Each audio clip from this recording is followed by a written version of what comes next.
Oh là là, que c'est beau cette chose-là. Bonjour Damien Bancal. Bonjour, quel talent.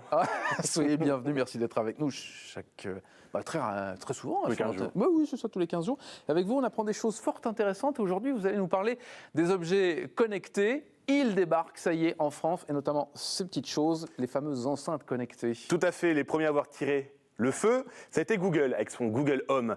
Il y a une quinzaine de jours, c'est Amazon qui a sorti son Alexa et Apple vient de sortir donc cette belle enceinte connectée. Ça sert à quoi ? C'est une bonne question, docteur. Non, mais plus sérieusement, à la base, c'est censé pour faciliter la domotique à la maison. Je m'explique. Ouais. On peut lancer la musique. Je dis par exemple « OK Google » et ça me lance une musique que je lui ai prédéfinie. D'accord. Donc, OK Google, envoie-moi YouTube, par exemple. C'est ça. Il va me lancer YouTube dans mon poste. Je lui dis à Alexa d'Amazon « Allume-moi la lumière à la maison ». D'ailleurs, je vous ai mis une petite ampoule connectée. D'accord. Et la lumière va s'allumer d'une intensité que je lui ai décidée. D'accord. Donc tout ça, à la base, ça a l'air sympa. C'est pratique, on se dit c'est bien ça. Télé, température, rideau, caméra de vidéosurveillance, à la base, l'idée est bonne. Sauf que ces petits objets... Un petit bémol. Oui, alors on a connu les concierges dans les appartements qui écoutaient un petit peu aux portes. J'aime bien la comparaison. C'est la nouvelle concierge, ça ? Ah bah clairement, en sachant que je pense que les concierges qu'on a encore de la chance de temps en temps de croiser dans des immeubles sont des gens prévoyants et aussi qui sont là pour aider. Je ne suis pas convaincu pour elles. D'accord. J'imagine que ça collecte des infos ? Ah, mais ça collecte l'intégralité de notre vie numérique. D'abord, on est obligé de se connecter avec son téléphone.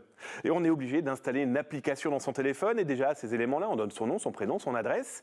Ça fait un petit peu de géolocalisation, hein, sinon c'est pas drôle. On nous dit, oui, mais c'est parce que vous aurez la météo, ainsi.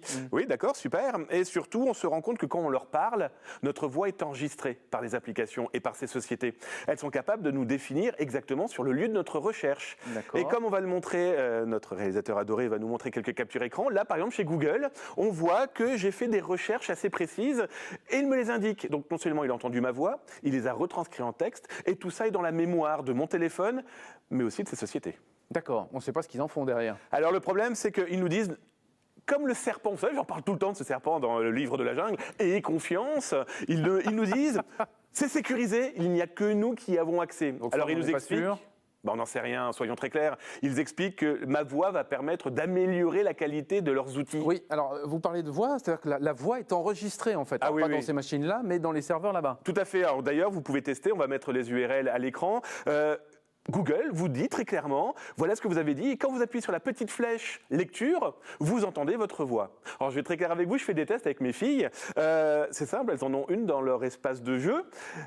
Quand je fais OK Google, ça enregistre ce qu'elles sont en train de dire. Et donc, du coup, on fait des tours de magie. C'est ça. Vous ne seriez pas un petit peu en train d'épier ? On est à la limite de l'espionnage, je vais être très clair avec vous. Très clairement, parce que ce genre d'outil sauvegarde tout dans ses serveurs. Alors, ils ont des options de tout effacer. Alors, on peut effacer la géolocalisation, ce que j'ai visité sur Internet. Ouais. Pour Google, c'est assez simple en 3 clics de souris. Je vais être très honnête avec vous. Pour Amazon... Toute la soirée, j'ai cherché où je pouvais, en un clic de souris, tout effacer. Ah, il y a des tartines de texte qui vous disent « Eh, confiant, je sécurise tout ». Oui, mais je voudrais effacer, moi. Alors, si j'efface, par exemple, chez Google, est-ce que je suis sûr que Monsieur Google a bien effacé, lui, chez lui ? Ah bah, il fait comme dans les cours de récré, il fait « Je le jure ». Le problème, c'est qu'on n'en sait pas plus. On ne sait pas, parce que dans tous les cas... Ils collectent pour notre bien-être, disent-ils. Maintenant, rien n'empêche de penser qu'il y a des algorithmes qui gardent ça dans un coin, qui calculent et qui vont peut-être décider dans un an de dire « Ah tiens, vous avez peut-être envie de manger tel ou tel plat, je vous le propose ».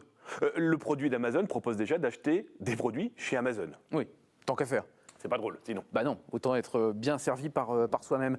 Quel conseil on peut donner à vous qui avez peut-être envie de craquer pour ce genre de choses-là ? Est-ce qu'on peut le configurer d'abord ou est-ce que c'est un peu compliqué ? Alors, le geek que je suis à craquer sur ce genre de choses, ça paraît évident. Pas. Sauf que, je vais être très honnête avec vous, moi, les 2 matériels que j'ai ici ont leur propre connexion sur leur propre matériel. Ça veut dire que je ne les promène pas dans ma poche, dans mon téléphone de tous les jours. Ça demande un coût supplémentaire, du coup. Ensuite, j'efface perpétuellement ce que j'enregistrais dans la journée.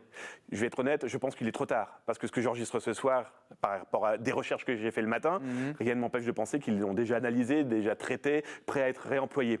Donc, vérifiez bien, lisez bien les modes d'emploi. Regardez bien aussi les sites parallèles qui sont proposés par ces marques pour effacer ces données. Parce qu'il y a un moment, c'est simple, hein, pour la partie de Google, au bout de 6 mois, j'avais des dizaines de milliers d'informations qu'ils avaient collectées. Alors, c'est ça que souvent certains disent « Bon, ils collectent, et alors, qu'est-ce que vous voulez que ça me fasse ?» Oui, d'accord. C'est notre identité, notre réputation numérique qui est maintenant dans leurs mains. Savoir que je vais visiter les sites de Wéo pourrait éventuellement un jour les inciter en leur disant « Ah mais allez voir, il y a un concurrent encore plus sympathique. Aujourd'hui, notre consommation, j'aime le chocolat aux noisettes, peut-être qu'un jour il me proposera du chocolat blanc alors que j'en veux pas, mais pour lui, son intérêt économique est là. » D'accord, très bien. Donc, on ne sait pas ce que nous réserve l'avenir. C'est ça. Mais en tout cas, ça débarque et ça va faire un carton. Hein. Ah, ça fait un carton parce que c'est Déjà, très peu aux cher, États-Unis. c'est pas trop moche. Non, c'est vrai. Il y a le prochain qui sort au mois de juillet avec un écran où là, vous vous réveillez avec une charmante dame et la météo. Oui, mais peut-être qu'il est en train aussi de calculer mon gonflement. Ça coûte combien en moyenne, ça ? Une centaine d'euros, alors ça peut partir d'une vingtaine d'euros à plus de 300. D'accord. Pour Apple. On se rappelle, vous avez un site internet très pratique, plein d'infos, plein de choses. Ça s'appelle zataz.com. On parle de quoi en ce moment sur Alors en ce moment, je parle de cybermalveillance.gouv.fr, qui est un site internet qui permet aux particuliers d'être mis en relation avec des entreprises parce qu'ils ont eu des problèmes de sécurité informatique. Ça a été mis en place par le gouvernement. C'est très pratique parce que ils sont sortis là pour l'été des kits, comme un kit phishing. Alors ça veut dire quoi ? Découvrez en famille ou au sein de votre entreprise comment vous protéger. C'est pratique, c'est plutôt pas trop mal fait, et dans tous les cas, plus on apportera une pierre pour sécuriser, et plus c'est chouette. Merci beaucoup, zataz.com, pour retrouver notre ami Damien. Et puis, on va vous souhaiter de bonnes vacances. Vous revenez à la rentrée. Avec grand plaisir. Bien évidemment.